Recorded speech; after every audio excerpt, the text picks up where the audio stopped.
አንተ ቤት እኔ አንተ ፊት የምቆም ሰው አይደለሁ። እንኳን ለጸሎተ ሐሙስ በሰላም አደረሳችሁ አደረሰን። በስመ አብ ወወልድ ወመንፈስ ቅዱስ አሐዱ አምላክ አሜን።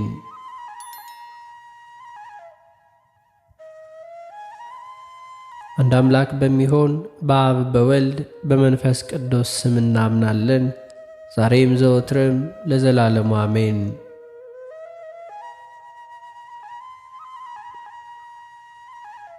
ጸሎተ ሐሙስ ጌታችን ምስጢረ ቁርባንን ከምስጢረ ጸሎት ጋር አዋህዶ የገለጠበት ዕለት ነው።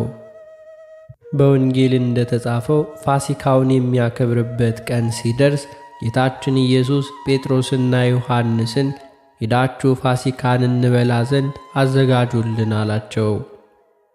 እነርሱም በየት እንድናዘጋጅ ትወዳለህ አሉት። ወደ ከተማ ገብታችሁ የውሃ ማድጋ የሚሸከም ስምዖን የተባለ ሰው ታገኛላችሁ። ወደ ገባበት ቤትም እርሱን ተከተሉት።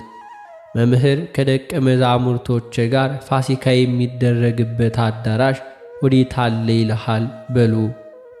እርሱ የተነጠፈውንና ታላቁን አዳራሽ ያሳያችኋል። በዚያም ፋሲካችን አዘጋጁልን አላቸው። እነርሱም ወደ ተላኩበት ከተማ ገብተው አልዓዛርን የውሃ ማድጋ ተሸክሞ አገኙት። ጴጥሮስና ዮሐንስም ለስምዖን ጌታ በቤቱ ፋሲካን ሊያዘጋጅ መሻቱ እንደሆነ ነገሩት። እርሱም የፍጥረታት ጌታ በቤቱ ሊመጣ እንዳላስቦ ተደሰተ። ወደ ሚስቱም አክብሮሲና ሄዶ ይህ አልዓዛርን ከሞት ያስነሳው እኔንም በኀጢአቴ ይቅር ይለኝ ዘንድ ያነጻኝ ዘንድ ከሐዋርያቱ ጋር በቤታችን ይመጣል አላት። አክሮሲናም እጅግ በጣም ተደሰተች።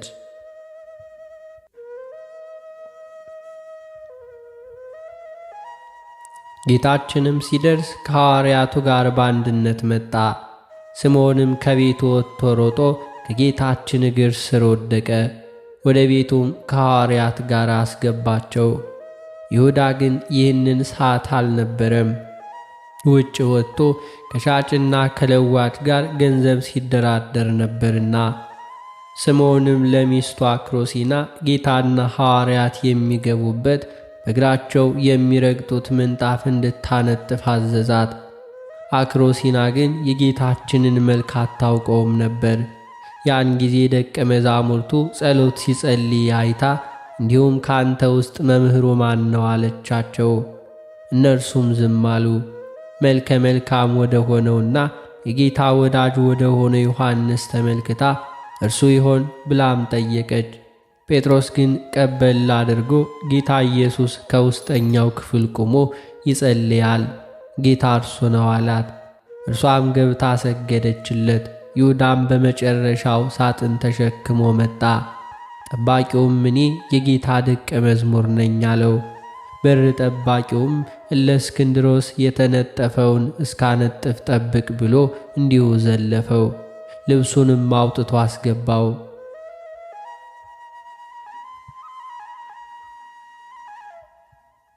በአንደኛው ሰዓተ ሌሊት ወይንም ሐሙስ ለዓርብ ምሽት ጌታችን መድኃኒታችን ኢየሱስ ክርስቶስም ልብሱን አኖረ። ማበሻ ጨርቅንም ሙሉ አንስቶ ወገቡን ታጠቀ። ይህችውም ሥራ የምታሰራና የምታስጌጥ ናትና ለዛሬው የመነኮሳት መታጠቂያ አብነት ናት። ለምሳሌ ኢዮአብ ወደ ሰልፍ ሲገባ እየለበሰ ይገባ እንደነበረው ያን አይነት ነውና ጌታችን የደቀ መዛሙርቱን እግር ያጥብ ዘንድ በጴጥሮስ ጀመረ። ጴጥሮስ ግን እኔ ባንተ ልታጠብ አይገባኝም አለ። ጌታም መልሶ እውነት እውነት እልሃለሁ እኔ እግርህን ካላጠብኩ ከኔ ጋር ዕድል ፈንታ የለህም። ሌሎቹም ሐዋርያትን አጠባቸው። አሳልፎ የሚሰጠው ይሁዳንም እግሩንም አጠበው። ጌታ አሳልፎ የሚሰጠው ሳያውቅ ቀርቶ አልነበረም፣ ፍቅርንም ሲያስተምረውና ለንስሐ ጊዜ ሲሰጠው ነው እንጂ። እኛንም ለሚወደን ብቻ ሳይሆን ለሚጠላንስ እንኳን በጎ ማድረግ እንደሚገባን ሲያስተምር ነው። ጌታችን ጾመና ጹሟልን፣ ተጠመቀና ተጠመቋልን፣ ጸልየና ጸልየዋልን፣ ሰገደና ስገዷልን፣ የሐዋርያትን እግር አጥቦ እናንተም እንዲሁ አድርጉ ብሎ መምህረ ትሕትና ገለጠልን። ዛሬም ከፓትርያርኩ ጀምሮ ሊቃነ ጳጳሳት፣ ካህናት በየማረጋቸው የምእመናንን እግር በማጠብ የጌታን የትሕትና ሥራ ያስቡበታል። ለሐዋርያት ትሕትና ሲያስተምራቸው ጌታችን እግራቸውን አጠባቸው፣ ሊቃውንትም እንዲሁ ያስረዳሉና። ከዚያም ዘውእቱ ሥጋዬ ዘውእቱ ደሜ ብሎ ሥጋውና ደሙን ሰጣቸው። ዛሬም የልጅነት ጥምቀት የሚቀበሉ ምእመናን በዚሁ ዕለት ከክርስትና ቤት ወደ ቤተ መቅደስ ሄደው የጌታችን ክቡር ሥጋና ደሙን ይቀበላሉ። መሠረቱም ጌታችን ለሐዋርያት ያደረገው እንዲሁ ተመርኩዞ ነውና ከፍ ከፍ ሊል የሚወድ ራሱን ዝቅ ያድርግ ብሎ አስተምሯቸዋል።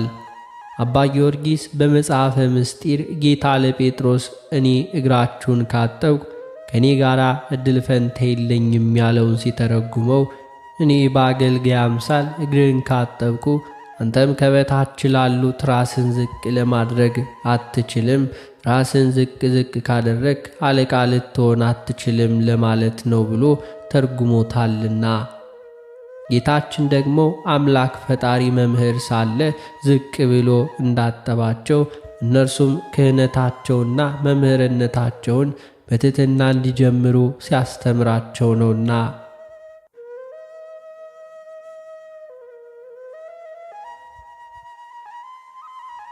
በሁለተኛው ሰዓተ ሌሊት ምሽትም ጌታችን ኅብስቱን ባርኮ ለ13 ፈትቶ ሰጣቸው።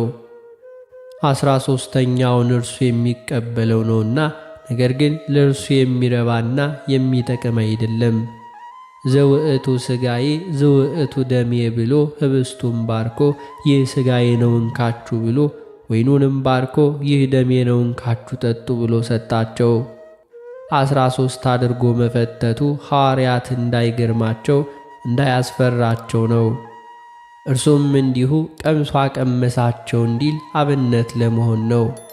አንድም ነገ በመልዕልተ መስቀል 13ቱ ሕማማተ መስቀልን እቀበላለሁ ሲል ነው። ጌታ ይህንን ቢያደርግ ኖሮ ካህኑ የጌታን ሥጋና ደም ሳይቀበል አቀብሎ ብቻውን በሄደ ነበርና ለእርሱም ለማስተማር ነው። ማዕዱንም እየበሉ ጌታችን እውነት እውነት እላችኋለሁ ከእናንተ መካከል አንዱ አሳልፎ ይሰጠኛል አላቸው። ሐዋርያት ሁሉ ደነገጡ፣ እርስ በርሳቸው ተያዩ። እኔ ሆን ተባባሉ። ጴጥሮስም ዮሐንስን ጠጋ ብሎ ማነው አሳልፎ የሚሰጥ ብሎ ጌታችንን ጠየቀው አለው። ወንጌላዊ ዮሐንስ ጌታን ጠጋ ብሎ ጠየቀው። ጌታችንም ከኔ ጋር እጁን ከወጭት የሚያገባ እርሱ አሳልፎ ይሰጠኛል አለ። ሐዋርያት ሁላችንም ከወጭቱ የምንጠቅስ አይደለምን ሲል ጌታችን እኔ ከወጭቱ አጥቅሼ የምሰጠው ነው አላቸው። ያን ጊዜ አጥቅሶ ላስቆሮጡ ይሁዳ ሰጠው። ስለ ወንጌላውያኑ ይህንን ታሪክ ይዘው አንድ ሳለ በተለያየ አገላለጥ ገልጠውታል።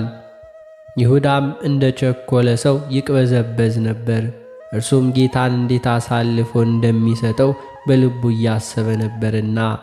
ጌታ ወደ ይሁዳ ጠጋ ብሎ ወዳጄ ይሁዳ ሆይ ልትሠራው የምትሻው ሥራ ካለ ሂድ አለው።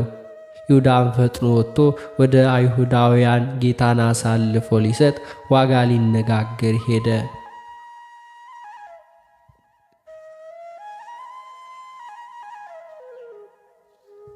ከሦስተኛው ሰዓተ ሌሊት እስከ 5ኛይቱ ሰዓተ ሌሊት ድረስ ለደቀ መዛሙርቱ ሲመክራቸው የመንፈስ ቅዱስንም መምጣት አብዝቶ ሲነግራቸው ዓይኑንም ወደ ሰማይ አቀና። እርሱም ከአባቱ ጋር አንድም እንደሆነ ነገራቸው። ለብቻውን ፈቀቅ ብሎ ወዙ እንደ ደም እስኪፈስ ድረስ ሰገደ፣ ጸለየ። ወደ ደቀ መዛሙርቱም ተመለሰ። እንዲሁም ተኝተውም አገኛቸው። ቀሰቀሳቸው። ጴጥሮስንም 1 ሰዓት ያክልስ እንኳን ከኔ ጋር መትጋት አቃታችሁን? ወደ ፈተና እንዳትገቡ ትጉና ጸልዩ አለው። ጌታችን ከአብ ጋር ስላለው አንድነትና ክብር ለሐዋርያት ካስተማራቸው በኋላ ኢየሱስም ይህንን ተናግሮ አትክልት ወዳለበት ስፍራ ወደ ቄድሮስ ወንዝ ማዶ ከደቀ መዛሙርቱ ጋር ወጣ። በዚያም ገባ። ወንዙንም ተሻግሮ ያለውን ዛፍ አልፎ ወዳለው ዱርም ገባ። ይሁዳም ይህችን ስፍራ ቀድሞ ጌታችን ይመጣባት ስለነበር ያውቃት ነበርና ጭፍሮቹንና የካህናት አለቆችን፣ ፈሪሳውያንን፣ ሌሎቹንም ፋና፣ ጋሻ፣ ጦር የያዙትን አስከትሎ መጣ። ጌታችንም ተነሱ እንሂድ፣ እነሆ አሳልፎ የሚሰጠኝ ቀርቧል አላቸው።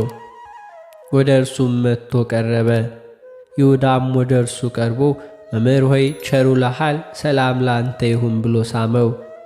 ይህ መሳም ለአይሁድ ጥቆማ ወይንም ምልክት ነበርና፣ ምክንያቱም የጌታ መልክና የወንጌላዊ ዮሐንስ መልክ ይመሳሰልባቸው ነበርና ሊለይላቸው አልቻለም።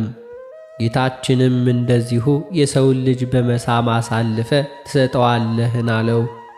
ይሁዳም ከጭፍሮቹ ጋር መጣ። ጌታችንንም ከበው ወደ ሽማግሌዎችና ወደ ካህናት አለቃ ቀያፋ ዘንድ ወሰዱት። ጴጥሮስ ግን ከሩቅ ሆኖ ይከተለው ነበር። የነገሩንም ፍጻሜ ያይ ዘንድ ከአንደኛው ቅጥር ግቢ ገብቶ ተቀመጠ። አይሁድም በክርስቶስ ላይ 2 የሐሰት ምስክሮችን አመጡ። ይህን ቤተ መቅደስ አፍርሱት፣ በሦስተኛው ቀን እሠራዋለሁ ብሏል ብለው ከሰሱት። ሊቀ ካህናቱም ተነስቶ እንዲህ እያሉ ሲያጣሉ አትሰማምን አለው። ጌታችን ግን ምንም አልመለሰለትም። ሊቀ ካህናቱም ክርስቶስ ተብሎ የተነገረልህ የእግዚአብሔር ልጅ አንተ እንደሆንክ ንገረኝ አለው። ጌታችንም አንተ አልክ አለው። ያን ጊዜ ሊቀ ካህናቱ ተነዶ ልብሱን ቀደደው፣ ራሱን በዘንግ መታው። የሥቃዩም ጅማሬ ይህን ጊዜ ነበርና።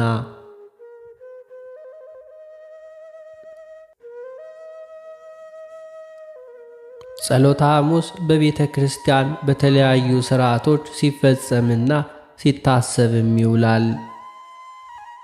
በጸሎተ ሐሙስ ከተፈጸሙ አበይት ተግባራት አንዱ መድኃኒታችን ኢየሱስ ክርስቶስ ይህ ሥጋዬ ነው ደሜ ነው ብሎ አማናዊ ሥጋና ደሙን መስጠቱ ነውና፣ እንደዚሁም ይህች ዕለት ሰፊ ጸሎት የተደረገበት የጸሎት ቀን ነው። ጌታችን ሐሙስ ዕለት ወዙ እንደ ውሃ ደም እንዲሁም ደም ወርዶ መሬቱን ጭቃ እስኪያደርገው ድረስ መላልሶ ስለ ጸለየ ጸሎተ ሐሙስ ተብሎም ተጠርቷል። ጌታችን የጸለየበትን ቦታ ወንጌላውያኖቹ በተለያየ ስያሜ ጠርተውታል። ማቴዎስና ማርቆስ አጸደ ወይን ጌቴሴማኒ፣ ሉቃስ ደብረ ዘይት፣ ዮሐንስ ማዕዶተ ቄድሮ ወይንም ፈለገ አርዲ እንዲሁም አጸደ ሐምል በማለት ሰይመውታል። በተጨማሪም የዕለት ሐሙስ ያለ እርሱ ፈቃድ ሊይዙት እንደሚችሉ ለማስረዳት ጌታችን በመለኮታዊ ኃይሉ እንደ ቅጠል እንዲረግፉ ካደረጋቸው በኋላ በይቅርታው ብዛት መልሶ በማስነሳት እንዲሁ በፈቃዱ ራሱ ለአይሁድ አሳልፎ የሰጠበት ዕለት ነው። በዕለተ ሐሙስ ከሚከናወኑ አበይት ተግባራት መካከል ሠራኤ ሕግ ፈጻሜ ሕግ የሆነ ጌታችን አምላካችንና መድኃኒታችን ኢየሱስ ክርስቶስ ሕገ ኦሪትን እየፈጸመ አድጓልና በኦሪት ሥርዓት የሚፈጸመውን የመጨረሻውን የበግ ፋሲካ ወይንም የፋሲካ በግ ከደቀ መዛሙርቱ ጋር መመገቡ አንደኛው ነው። ይሁዳ እንደሚያስይዘው ለሐዋርያት ምልክት እንዲሁ ማስረዳቱም ሁለተኛው ሲሆን እንደ አገልጋይ ራሱን ዝቅ አድርጎ እግራቸውን አጥቧቸዋል።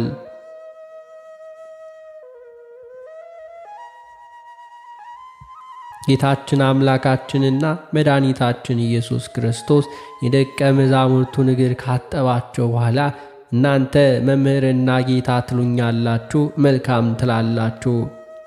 እኔ ጌታችሁ መምህራችሁም ስሆን ዝቅ ብዬ እግራችሁን ካጠብኩ እናንተ ደግሞ ዝቅ ብላችሁ የወንድሞቻችሁን እግር ልታጥቡ ይገባል፣ ምሳሌ ሆናችኋለሁና በማለት የትሕትናን ሥርዓት ሰርቶ እነርሱም በሥራ እንዲገልጡት አዟቸዋልና። በግዕዝ የተጻፈው አንድምታ ትርጓሚ እንዲህ ይላል። ፍቅርንና ትሕትናን በልባችሁ ዘራለሁ እንዳላቸው ይናገራል። ሰለስቱ ምዕትም በአንቀጸ መነኮሳት መጽሐፋቸው ልክ እንደዚሁ ወንድሞች ወደ አንተ በመጡ ጊዜ እግራችንን ማጠብ ቸል አንበል፣ ይህችንም ሥራ ቸል የሚሏትን ሕዝብ ትእዛዘ ሥላሴን በፍዳ ይመረምሯቸዋልና። ኤጲስቆጶሳትም ቢሆኑ እግዚአብሔር አስቀድሞ የደቀ መዛሙርቱን እግር አጥቦ እንዲሁ ያደርጉ ዘንድ አዟቸዋልና። የጌታችንን ትሕትና በተናገረበት ክፍል ሊቁ ዮሐንስ ዘስሩግ የማይታዩ ረቂቃን መላእክቱን እንዲሁ አደነቁ። ከልዑል ዙፋን ወርዶ ለደቀ መዛሙርቱ ሲያገለግል ባዩት ጊዜ አገልጋዮቹ መላእክት ደነገጡ። ትሕትና ወዳለበት ፍቅር የአሕዛብ እግር ልቡና ያቀና ዘንድ እንዲሁም ግሩም እሳት እንዲሁ በትሕትና መገለጡን ባዩ ጊዜ ብርሃናት ደነገጡ። ፊልክስዮስም እንዲሁ የፋሲካ ዕጽበት ፍጹም በሆነው የትሕትና ሥራን ትመስላለች።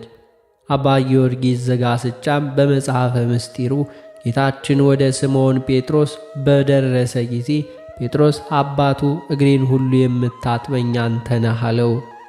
እርሱም መልሶ እኔ እግርህን ካጠብኩ አንተ ደግሞ ከእኔ ጋር ዕድል ፈንታ የለህም አለው። ይህንም በማለት እኔ በአገልጋይ ምሳሌ እግርህን ካጠብኩኝ አንተም ከበታች ላሉ ራስን ዝቅ ማድረግ አትችልም። ራስን ዝቅ ካላደረግ የእነርሱ አለቃ መሆን አትችልም። በሰማይ ባለው መንግሥቴ ከኔ ጋር እንዴት አንድ ለመሆን ትችላለህ? በማለት ራሱን እንዲሁ ትሑታን ሆኖ ጴጥሮስንም ትሑት ይሆን ዘንድ አጥብቆ እንደመከረው ይናገራል።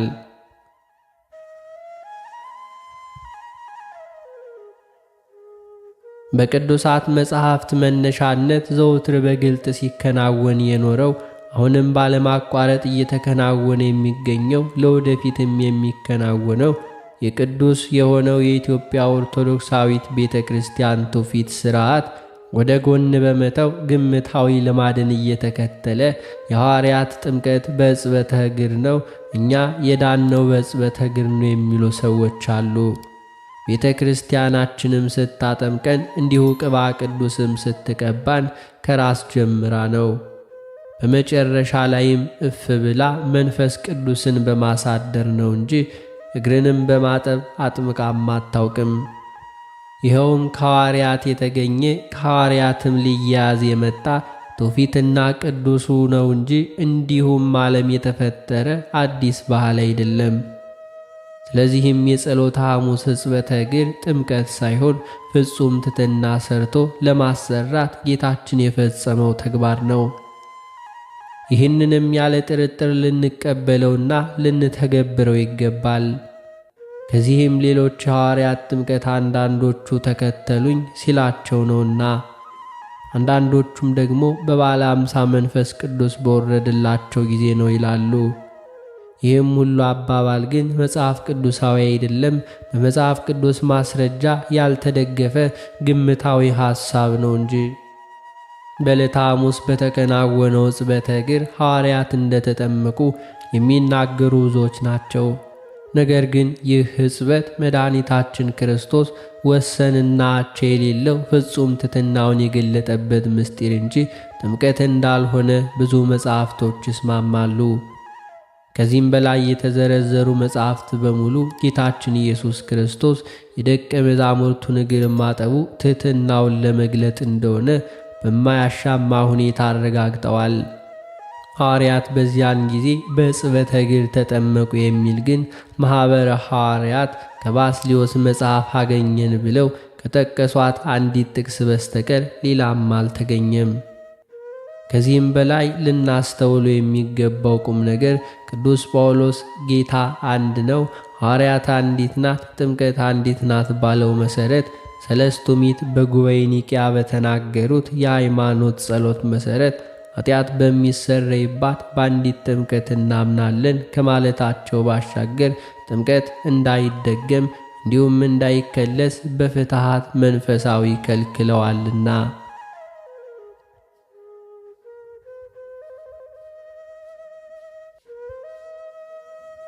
በየዓመቱ የሕማማት ሐሙስ በአብያተ ክርስቲያናቱና ዘወትር በየቀኑ በየገዳማቱ ትምህርት ቤቶችም ለሚስተናገዱ እንግዶች ሁሉ ሕጽበተ እግር ይከናወናል። ሕጽበት ጥምቀት ነው ከተባለ ጌታችን ኢየሱስ ክርስቶስ ሰለስቱ ምዕት ሕጽበተ እግሩን ባለማቋረጥ ሁልጊዜ ሲተባበር ሲከናወን ሰዎች ሁሉ በየጊዜው ይጠመቃሉ ማለት ነው። ይህም ሐዋርያትና ሰለስቱ ምዕት ጥምቀት አንድ ብቻ ጊዜ የሚከናወን ከወሰኑት በኋላ አንድ ምላስ ሁለት ምላስ ያሰኛል። በአንዲት ቤተ ክርስቲያን የሚጣረሱ ተቃራኒ ሥርዓቶችን ማራመድ አይቻልምና። ከዚሁም ሁሉ ጋር ደግሞ የእግር መታጠብ ጥምቀት ከሆነ ጌታችን እግዚአብሔር እግሩን አጥቦ እንዲሁ አድርጓል ብሎ አዟቸዋል። አዲስ አጥማቂዎችን ሁሉ አብሶ ሕፃናት መላ አካላታቸውን እያጠመቅን ለምንስ በቅዝቃዜ እናሰቃያቸዋለን? እግራቸውን ብቻ አጥበን ተጠምቃቸዋል እያልን አናሰናብታቸውም? እስኪ ይህን በማስተዋል እንመርምረው። መድኃኔ ዓለም ክርስቶስ በመዋዕለ ስብከቱ ያከናወናቸው አምላካዊ ታምራት ሁሉ እንዳይገለጡ ይህንን ለማስተማር እንዳትናገሩ እያለ አጥብቆ ይከለክል ነበር። ይኸውም ገደቡ ካሳው እስኪፈጸም እስከ ትንሣኤው ድረስ ሆኖ ከዚህም በኋላ ግን ታምራቱ መነገር ወዳለበት ወልደ እጓለ እመሕያው ክርስቶስ ከሙታን እስኪነሳ ብሎ ግልጽ አድርጎታል። ይህንንም መከራን ከፊት ያስቀምጦ ደስታን ክብርን መናገር ስለሚገባው ነው ብለው ሊቃውንት አትተውታል።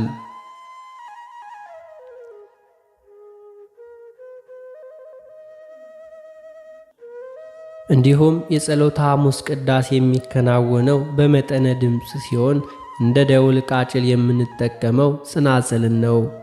ልዑካኑ የድምፅ ማጉያ ሳይጠቀሙ በቀስታ ይቀድሳሉ። እንዲሁም ይሁዳ በምስጢር ጌታችንን ማስያዙን ለመጠቆም ሲሆን፣ በሌላ በኩል ደግሞ የዘመነ ብሉይ ጸሎት ዋጋ ምድራዊ እንደነበረ ለማስታወስ ነው። በመቀጠል ክብርኢቲ፣ ዕጣን ሞገድ እንዲሁም ዝማሬ የተባሉ የድጓ ክፍሎች ተዘምረው አገልግሎቱ እንዲሁ ይጠናቀቃል። ሕዝቡም ያለ ኑዛዜና ያለ ቡራኬ ይሰናበታል። ጉልባን ከባቄላ ክክ ከስንዴ ወይንም ከተፈተገ ገብስ ጋር አንድ ላይ ተቀቅሎ የሚዘጋጅና የጸሎተ ሐሙስ ዕለት የሚበላ ንፍሮ ነው። በጸሎተ ሐሙስ በቤት ውስጥ ከሚፈጸሙ ተግባራት አንዱ ጉልባን ማዘጋጀት ነው። ጉልባን እስራኤላውያን ከግብፅ ባርነት ሲወጡ በችኮላ መጓዛቸውን የምናስታውስበት ከእስራኤላውያን የመጣ ትውፊት ሥርዓት ነው። በሀገራችን ኢትዮጵያ አብዛኛዎቹ የትውፊት ክንዋኔዎች የብሉይ ኪዳን መነሻ ስላላቸው ይህ ሥርዓት ዛሬም በኢትዮጵያ ምዕመናን ዘንድ ይከበራል። ጉልባን እስራኤላውያን ከባርነት በወጡ ጊዜ አውክተው ጋግረው መብላት አለመቻላቸውን ያስታውሰናል። በወቅቱ ያልወካውንም ሊጥ እየጋገሩ ቂጣ መመገብ፣ ንፍሮውንም ቀቅለው ስንዴ መያዝ የመንገዱ ተግባራት ነውና ይህን ታሪክ ለማሰብ በሰሞነ ሕማማት በተለይ በጸሎተ ሐሙስ ቂጣና ጉልባን ይዘጋጃል። በጸሎተ ሐሙስ የተዘጋጀው ጉልባንና ቂጣ ጨው በዛ ተደርጎ ይጨመራል። ይኸውም ጨው ውሃ እንደሚያስጠማ ሁሉ ጌታችንም በመከራው ወቅት ውሃ መጠማቱን ለማስታወስ ነው።